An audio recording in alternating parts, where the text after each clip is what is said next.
Hi next door app neighbors, Mario here again. Today I'm going to show you how to use a simple vibration alarm to protect your garage, your shed, your RV, anything else that you really have to be aware of that somebody might break into. It's cheap and easy to do. It's going to run you about $25, and let's get started.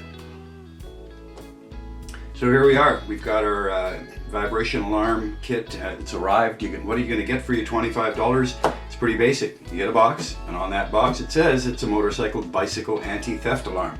Inside that box, you're going to get a remote control, a handy little unit that you're going to be able to basically mount onto your keychain or wherever you want to keep it. And inside that is the vibration sensor itself. So it's pretty small. Doesn't take up a lot of room. On the back end of it, we've got a facility to put some tape and to mount it on the wall. It also comes with a bit of hardware inside there. Here we've got a pry bar to open it up to replace your batteries, a couple of pieces of double-sided tape, a screwdriver, and a tie wrap if you want to tie wrap it to something. So it doesn't get much more simpler than that. Next thing we need to do is figure out how are we going to use this to stop a crook from breaking into your house. We'll do that next. So I want to cover off on the couple of different types of alarms that are available, and I'll show you why they're not necessarily the best idea.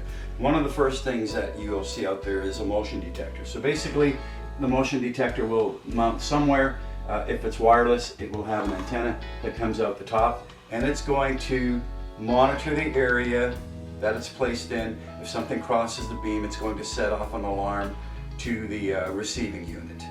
You'll see these in a number of different configurations. Some of them are wired, some of them are wireless. Good idea, but they also have false alarms, especially if you're using them outside. So what's my option after that?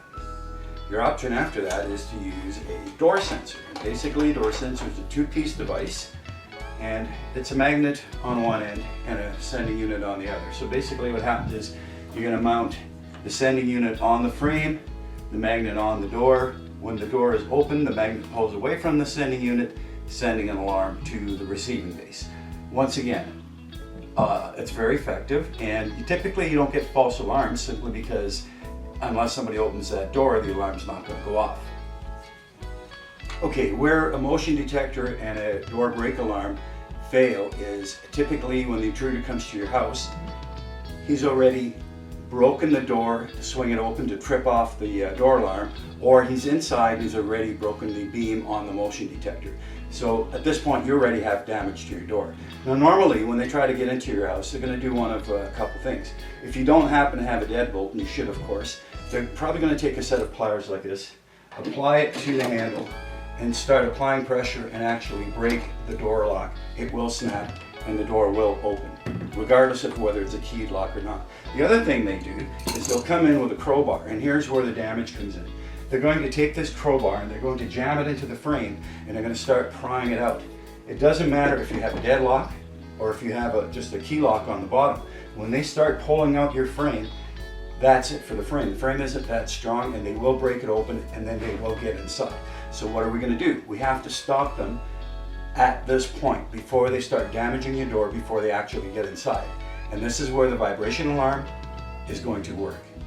And so now that you know how they get in, we need to stop them before they even do the damage to the door.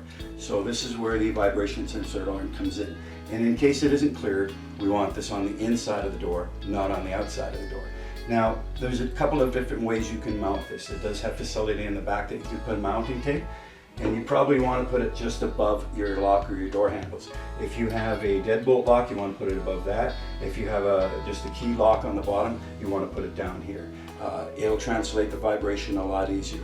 For sake of argument, I'm going to just run a simple piece of wire through it and wire it to the door handle for demonstration purposes. So now we've got that wired against the door. And the simple way to use this is you take your remote and you arm it. And once it's armed, you have to wait about 5 seconds and you're going to hear a beep.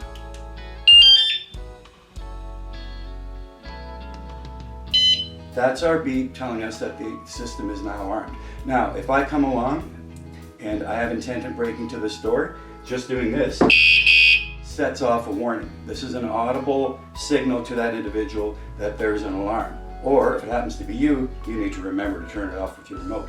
If there's a second tap within about a minute of that, we'll do it again. That's the audible. sets off the alarm. You turn the alarm off using the remote control. This alarm will run for a full 3 minutes, and it cycles through 7 different sounds, progressively getting louder. And I can assure you that's going to drive away anybody that has intent on getting into this.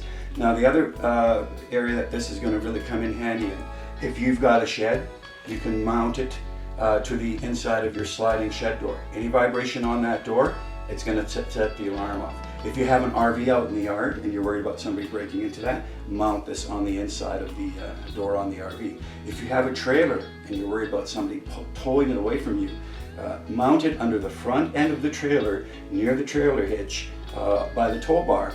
And when they go to hook that up and try to steal your trailer, they're going to set this alarm off, okay? So there's a number of different ways to use it. If you have a shed outside, be aware that they may not even try to break in to your door on the shed. You can typically, on most of the sheds, actually pop out the hinges without even having to worry about a locked door and take the whole panel off and get inside. So this is a cost-effective way to protect yourself from break-in, and really, if this goes off in the middle of the night, I think the burglar is going to run. So we'll do it one more time just to give you an idea how it works again. We're going to load the unit, wait a couple seconds for it to arm. It's armed. The slightest motion sets that off. And if we do it again right away,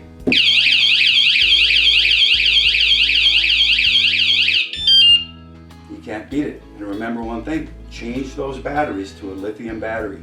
A lithium battery does not lose its power in extreme cold winters like a regular battery does. This should last you a year. I would swap it out every year. Other than that, we're good to go. Let's give the bad guys a hard time for a change. Take care.